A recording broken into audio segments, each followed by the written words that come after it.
Nizamabad Ayyappa scanning centre కేసులో డొంక కదులుతోంది. అయ్యప్ప స్కానింగ్ సెంటర్ తో పాటు మరో బడా హాస్పిటల్లో మహిళల ఫోటోలు తీశాడు ప్రశాంత్. మహిళల ఫోటోలు తీసిన ప్రశాంత్ బ్లాక్ మెయిల్ కు పాల్పడ్డాడు. ప్రశాంత్ మరో హాస్పిటల్లో మహిళ వీడియోలను తీసినట్లు గుర్తించారు పోలీసులు. స్కానింగ్ కేంద్రాల పరిశీలనకు 50 బృందాలను ఏర్పాటు చేశారు కలెక్టర్ రాజీవ్ గాంధీ. 2 సెంటర్లలో ఒకే వ్యక్తి మహిళల వీడియోలను తీసినట్లు పోలీసులు గుర్తించారు. మరిన్ని అప్డేట్స్ మా ప్రతినిధి ఆనంద్ పాల్ అందిస్తారు. ఆనంద్ పాల్. సుమిత్ర, నిజామాబాద్ జిల్లా కేంద్రంలోని స్కానింగ్ సెంటర్ వ్యవహారంలో తీగలాగితే డొంక కదులుతోంది. అయ్యప్ప స్కానింగ్ సెంటర్ తో పాటు మరో బడా ఆసుపత్రిలో మహిళల ఫోటోలు తీసి బ్లాక్మెయిల్ చేశాడని ప్రశాంత్ ఆపరేటర్ బ్లాక్మెయిల్ చేశాడని పోలీసుల విచారణలో తేలింది. వైద్యుని ఛాంబర్ లో స్టెథోస్కోప్ వేసుకుని వైద్యుల బిల్డప్ ఇస్తూ హాస్పిటల్కి వచ్చే పేషెంట్లకు కానీ డాక్టర్ని కూడా చెప్పుకునే సందర్భాలకు ఉన్నాయి. ఈ సందర్భంగా జిల్లాలో 120 స్కానింగ్ సెంటర్లను పరిశీలన కోసం దాదాపుగా 50 బృందాలను జిల్లా కలెక్టర్ రాజీవ్ గాంధీ హనుమంతు ప్రత్యేకంగా ఏర్పాటు చేసి వీటిపై పూర్తి స్థాయిలో విచారణ చేయాలని కూడా ఆదేశాలు జారీ చేయడం జరిగింది. ఇప్పటికే స్కానింగ్ సెంటర్ ఆపరేటర్ శ్రీకాంత్ ను అరెస్ట్ చేసి రిమాండ్కి తరలించామని చెప్పేసి జిల్లా పోలీస్ కమిషనర్ కల్మేశ్వర్ కూడా చెప్పారు.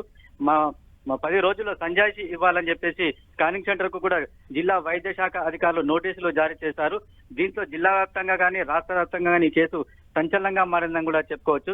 2 సెంటర్లలో ఒకే వ్యక్తి మహిళల అశ్లీల వీడియోలను సెల్ ఫోన్ లో చిత్రీకరించడం పోలీసుల శాఖ కూడా దీనిపై తీవ్రంగా లోతుగా విచారణ చేస్తా ఉన్నారు.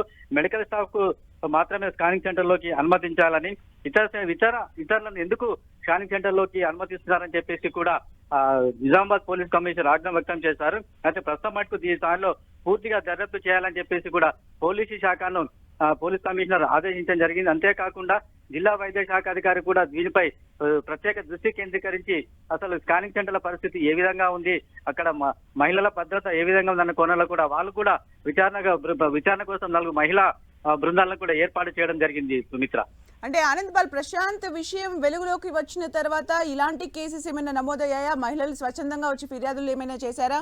అలాగే అవేర్నెస్ తీసుకురావడానికి అధికారులు ఏమైనా చెప్తున్నారా? అయ్యప్ప స్కానింగ్ సెంటర్ సంఘటన జరిగిన తర్వాత ఓ మహిళా బాధితురాలు 1వ టౌన్ పోలీస్ స్టేషన్ లో ఈ నెల 5వ తారీఖున ఫిర్యాదు చేశారు. ఫిర్యాదు తీసుకున్న పోలీసులు దీనిపై పూర్తి స్థాయిలో విచారణ చేసిన అనంతరమే ప్రశాంత్ ను అదుపులోకి తీసుకుని తమదైన శైలిలో విచారించడంతో 2 స్కానింగ్ సెంటర్లో ఈ విధంగా సుమారుగా 300కు మహిళలకు చెందిన ఫోటోలు ఉన్నాయని చెప్పేసి పోలీసు విచారణ తేలింది. అయితే దీని సందర్భంగానే జిల్లా వైద్య ఆరోగ్య శాఖ అధికారి ప్రత్యేకంగా ఒక టీముని ఏర్పాటు చేసి అవగాహన కల్పిస్తున్నారు. ఎవరు కూడా మహిళలు భయపడవద్దని, మహిళలు ఏదైనా సమస్య ఉంటే నేరుగా సంబంధిత పోలీస్ స్టేషన్ లో ఫిర్యాదు చేయాలని చెప్పేసి కూడా పోలీసులు మహిళలకు భరోసా ఇస్తా ఉన్నారు. Thank you Anand Paul for the updates.